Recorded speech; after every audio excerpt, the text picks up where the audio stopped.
بسم اللہ الرحمن الرحیم۔ حضرت عیسیٰ علیہ السلام کی پیدائش کا واقعہ۔ حضرت عیسیٰ علیہ السلام بنی اسرائیل میں پیدا ہونے والے آخری نبی تھے۔ آپ نے اپنی قوم کو حضرت محمد مصطفیٰ صلی اللہ علیہ وآلہ وسلم کی آمد کی خوشخبری دی۔ قرآن کریم میں ارشاد ہے، جب عیسیٰ ابن مریم نے کہا، اے بنی اسرائیل، میں تمہارے پاس اللہ کا بھیجا ہوا آیا ہوں اور ایک پیغمبر کی جو میرے بعد آئیں گے ان کا نام احمد ہوگا، بشارت سناتا ہوں۔ حضرت عیسیٰ علیہ السلام کے بعد تقریباً 600 سال تک کوئی نبی نہیں آیا۔ حضرت عیسیٰ علیہ السلام پر انجیل نازل ہوئی۔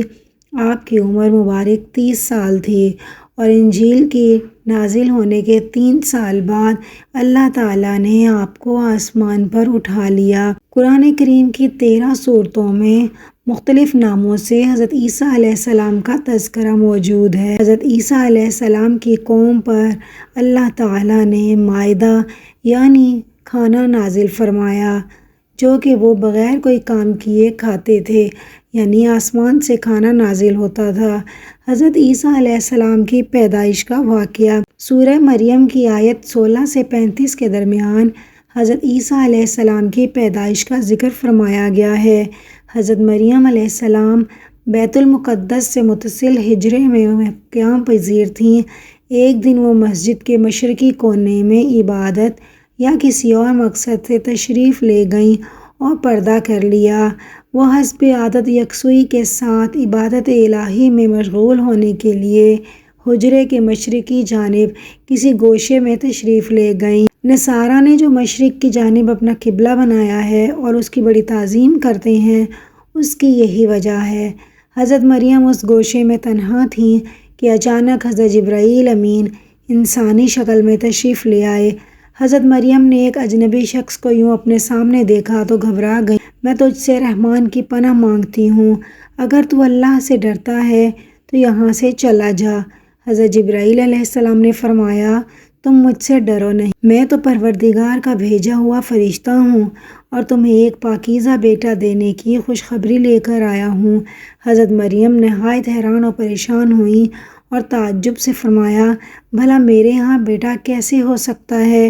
مجھے تو کسی انسان نے ہاتھ تک نہیں لگایا اور نہ ہی میں بدکار ہوں۔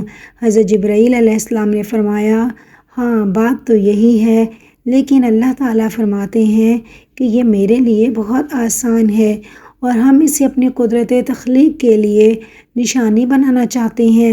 اس سے قبل ہم نے تمہارے باپ آدم کو مرد اور عورت کے بغیر اور تمہاری اماں حوا کو صرف مرد سے پیدا کیا، اور اب عیسیٰ علیہ السلام کو پیدا کر کے چوتھی شکل میں بھی پیدا کرنے پر اپنی قدرت کا اظہار کرنا چاہتے ہیں، اور وہ ہے صرف مرد کے بغیر پیدا کرنا۔ دراصل اللہ تعالیٰ تو قادر مطلق ہے، وہ جب جہاں اور جس طرح چاہیں پیدا کر سکتے ہیں۔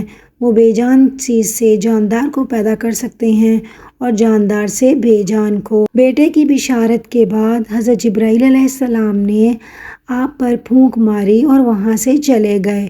کچھ دنوں کے بعد حضرت مریم علیہ السلام کو بچے کی پیدائش کے آثار محسوس ہونے لگے۔ جیسے جیسے پیدائش کے دن قریب آتے جا رہے تھے، آپ کی پریشانی میں بھی اضافہ ہوتا چلا جا رہا تھا۔ جب پیدائش کا وقت آیا تو آپ لوگوں کے خوف سے بیت المقدس سے تقریباً 9 میل دور جنگل کی جانب ایک پہاڑی کوہ صراط کی طرف چلی گئیں۔ یہی وہ جگہ ہے جو بعد میں بیت اللحم کہلائی۔ جب درد ذات شروع ہوا تو آپ ایک کھجور کے درخت سے ٹیک لگا کر بیٹھ گئیں۔ زچگی کی تکلیف کی شدت اور دنیا والوں کے خوف نے آپ کو آبدیدہ کر دیا۔ آپ کہنے لگیں، کاش میں اس سے پہلے ہی مر گئی ہوتی اور لوگوں کی یاد سے بھی بھولی بسری ہو جاتی۔